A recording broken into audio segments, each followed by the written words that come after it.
Hello everyone, आज आपण मैंने केदार गौरी सीरियल देखा पाइबे कि बहुत राति है पर भी केदार से चिट्ठी न आसी जाऊ से अपेक्षा करें किंतु बहुत अपेक्षा कला पर भी कौन से चिट्ठी आसे नहीं।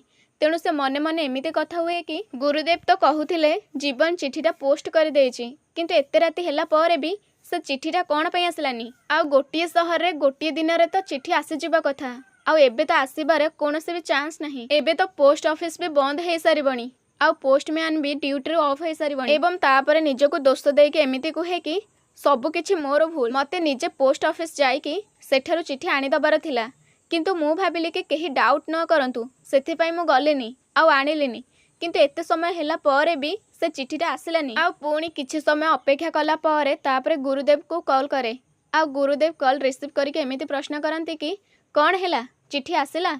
आउ ए सब परे केदार कहे कि नाई गुरुदेव किछि भी चिट्ठी आसेनी।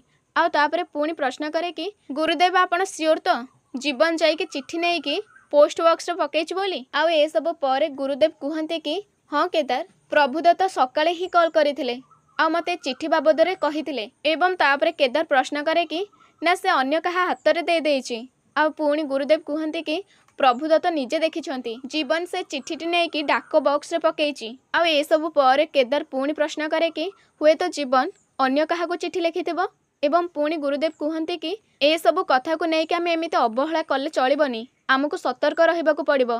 एवं केदार मुंड हले कि हाँ करे। आउ तापरे गुरुदेव केदार को कहते कि हाँ आउ गोटे कथा असल डीएन रिपोर्ट स्वप्ना हाथ में पड़ जाइथिला। आउ ए सब पर गुरुदेव को कथा शुणिकी केदार पूरा चुप हो जाए। आउ पुणी गुरुदेव प्रश्न करते कि केदार तमे मो कथा शुणुच तो। आउ तापरे केदार हड़बड़ी रे प्रश्न करे कि हेले केमिति केते बेले।